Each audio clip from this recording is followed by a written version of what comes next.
नमस्कार, साहित्य तक के बुक कैफ़े के एक दिन एक किताब में मैं जयप्रकाश पांडे आपका स्वागत करता हूँ और आज मैं वंदना यादव की पुस्तक अब मंजिल मेरी है के साथ उपस्थित हूँ। वंदना यादव की शुद्धि और कितने मोर्चे ये दो उपन्यास प्रकाशित हो चुके हैं। ये इश्क है तुम कुछ कह दो, कुछ कह देते नामक कविता संग्रह आ चुका है। कौन आएगा हिंदी से उर्दू में अनुदित कविता संग्रह है। यह पुस्तक प्रेरणादायी पुस्तक है, प्रेरक पुस्तक कह सकते हैं इसको। सब्जियों वाले गमले, नीला आसमान, बाल साहित्य पुस्तक प्रकाशित हो चुकी है। नवसाक्षरों के लिए कहानी की एक किताब नतमस्तक और सिक्किम स्वर्ग एक और भी है, यह यात्रा वृतांत प्रकाशित हो चुका है। इसके अतिरिक्त जिंदगी और मौत के बीच सैनिकों के जीवन से जुड़ी हुई कहानियां भी आ चुकी हैं। यह पुस्तक वंदना यादव ने अपने जीवन अनुभवों के साथ साथ जो कुछ उन्होंने अनुभूत किया और जिस दौर से गुजरी वो उसके अनुभव के बाद सृजित किया है। एक फौजी अफसर की वह पत्नी रही, घर में सारी सुविधाएं उनके पास उपलब्ध थी, भरा पूरा घर था, बेटियां भी उनके साथ थी और किसी तरह की कोई कमी नहीं थी। बावजूद उसके जीवन का ऐसा कौन सा भाव था कि वो बीमार हुई और उनकी बीमारी ठीक नहीं हो रही थी। स्थिति यहाँ तक पहुँच गई कि उनका मन थकने लगा और वो army research and referral hospital में भर्ती हो गई। वहाँ तमाम तरह के टेस्ट हुए और उन टेस्ट के बीच भी किसी तरह की कोई बीमारी, बड़ी बीमारी सामने नहीं है। मन बीमार था, शायद लगातार एक व्यवस्था में काम करते करते, शायद पति के दूर रहने से, उनके फील्ड में काम करने से, सीमा पर होने के चलते, या जो भी वजह रही हो, एक तरह से वो उस बीमारी की शिकार हो गई जिसको जो दिखाई नहीं देती थी, जो किसी रिपोर्ट में दर्ज नहीं होती थी। और वहीं से अपनी बेटियों के साथ साथ उनको यह लगा कि मैं खुद की काउंसलिंग क्यों नहीं करती हूँ, खुद को क्यों नहीं समझाने की कोशिश करती हूँ। और फिर उन्होंने धीरे धीरे देखना शुरू किया प्रकृति को और उनको लगा कि प्रकृति से बड़ा कोई गुरु नहीं है और परिस्थितियाँ चाहे जैसी भी हों, हम अपनी सीमाएं अपनी मानसिकता के चलते करते हैं। अगर हमारा मन उत्फुल्ल हो, खुश हो, प्रसन्न हो और हम सकारात्मक सोच रहे हों तो हम न केवल अपने जीवन को बदल सकते हैं बल्कि अपने इर्द गिर्द रहने वाले दूसरे व्यक्तियों के जीवन को भी प्रभावित कर सकते हैं। सकारात्मकता कैसे भरी जाए, किस तरह से वे प्रतिकूल परिस्थितियों में भी अपने मन को उत्फुल्ल रखा जाए, किस तरह से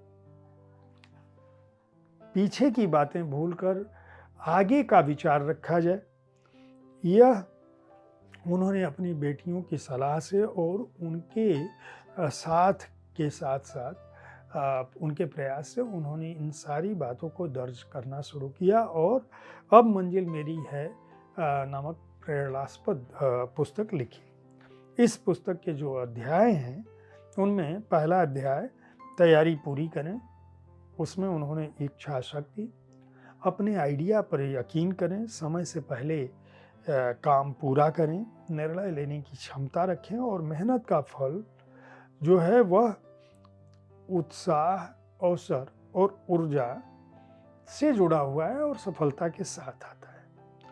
नए रास्ते बनाएं, ये दूसरा अध्याय है। उसमें उन्होंने कहा है कि सपने देखने चाहिए, अपने शौक पूरे करने चाहिए, अपनी आदतों को बदलना चाहिए, किसी भी आदत का शिकार नहीं होना चाहिए और अपनी मौलिकता बनाए रखने की कोशिश करनी चाहिए। तीसरे बिंदु में उन्होंने तीसरे अध्याय में यह बताने की कोशिश की है या बताया है कि सपने जो है वह मेहनत मांगते हैं।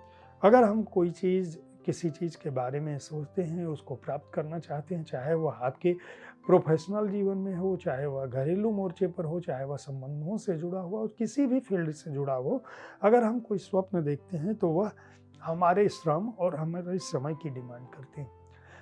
इस अध्याय के तहत उन्होंने लिखा है कि जानकारी बढ़ाएं, डर का सामना करें, योजना बनाएं, प्रशिक्षण में पसीना बहाएं और सफलता का रहस्य सिर्फ और सिर्फ मेहनत है, यह जरूर जान। चौथा अध्याय लक्ष्य निर्धारित करें। उसमें उन्होंने लिखा है कि जब भी हमें लक्ष्य निर्धारित करना चाहिए, भावनाओं पर नियंत्रण रखना चाहिए, व्यवहारिक लक्ष्य निर्धारित करना चाहिए और अपनी सीमाओं को जानना चाहिए और फिर अपने आप पर भरोसा रखना चाहिए। अपने को जानने के बाद हम स्वयं को संचालित कर सकते हैं और अपना प्रशिक्षण कर सकते हैं उस सपने को पूरा करने के लिए। पांचवा अध्याय समय की रफ्तार से चलें। उनका कहना है कि समय कभी वापस नहीं आता, इसलिए समय एक बहुत महत्वपूर्ण बिंदु है। इसलिए हमें हमेशा अपने लक्ष्य को की तरफ एकाग्र होना चाहिए, फोकस्ड होना चाहिए। यह नहीं है कि हम आज कुछ और कर रहे हैं, कल कुछ और कर रहे हैं, परसों कुछ और कर रहे हैं, फिर हमारे पास समय वही 24 घंटे हैं। उन्हीं 24 घंटों में हमें अपने समय का सदुपयोग करना होगा। साथ ही हमें यह समझना पड़ेगा कि हमें समय के साथ चलना है। हम समय की विपरीत दिशा में बहुत दूर तक नहीं चल सकते हैं और एक समय में एक ही लक्ष्य रखना चाहिए।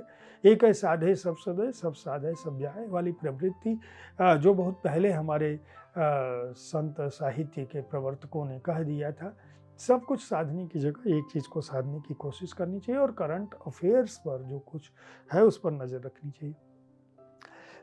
छठे अध्याय में उन्होंने सफलता के 4 मंत्र दिए हैं। वो 4 मंत्र है लगन, मिशन पर डटे रहना, जिद करना और अपने में बदलाव लाना।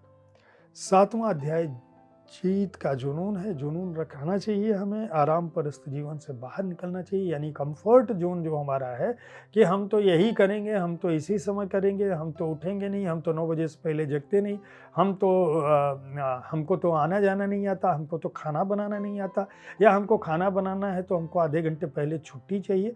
इस तरह की प्रवृत्तियों से बचने की कोशिश करनी चाहिए और इतिहास से सीखना चाहिए, लोगों को सीखना चाहिए। सबके साथ होकर भी सबसे अलग रहने की प्रवृत्ति रखनी पड़ेगी और हरदम खुश रहना पड़ेगा। हर स्थिति में खुश रहने की कोशिश करनी चाहिए। ये नहीं कि सर लोगों ने डांट दिया, स्कूल में टीचर ने डांट दिया तो मुंह बना के घूम रहे हैं, घर में मम्मी पापा ने डांट दिया तो अरे इनको क्या आता है, कि प्रवृत्ति नहीं अपनानी चाहिए, हर समय खुश रहना चाहिए।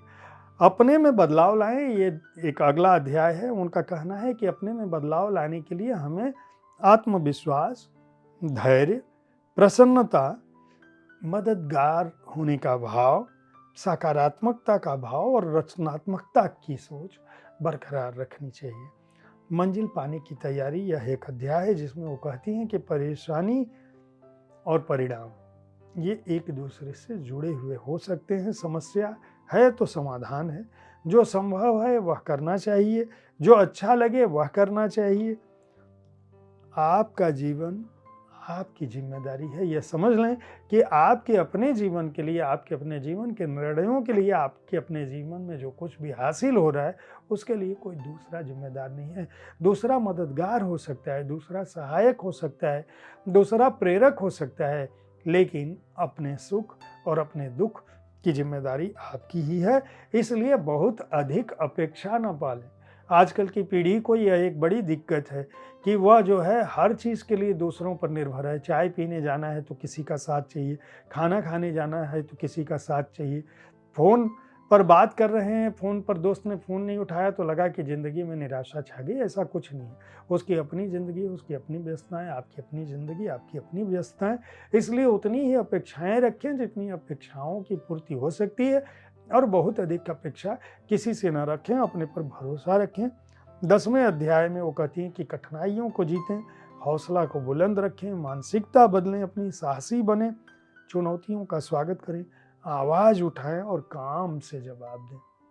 केवल गाल बजा के जवाब देने की ज़रूरत नहीं, आपका काम खुद बोलता है। आप अगर काम करेंगे तो अपने कार्यस्थल पर भी पहचाने जाएंगे। ये नहीं कि बॉस कह रहे हैं कि चलिए ये काम कर दीजिए तो आप कह रहे हैं कि अच्छा मैं खाली हो जाती हूँ तो करती हूँ। इस तरह की प्रवृत्तियों से बचना चाहिए।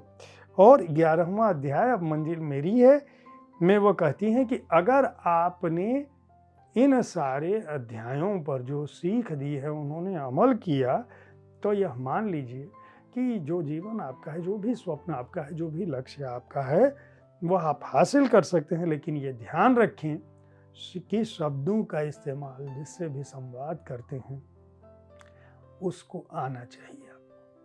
यह नहीं है कि आपसे वरिष्ठ है, आपका बॉस है, तो आप जो मन में आ रहा है वह बोलते चले जा रहे हैं। वह आपसे दोस्ती का बर्ताव रख रहा है तो आप समझ रहे हैं कि ये हमारी बराबरी का है, इसके साथ हम जैसा भी बर्ताव कर लें। इसलिए अपने शब्दों का इस्तेमाल सोच समझ के करना चाहिए। असफलताओं से सीख लेनी चाहिए। जीवन का जो मंत्र है सफलता का वह यही है, अपने आप पर फ़ख्र करना सीखिए।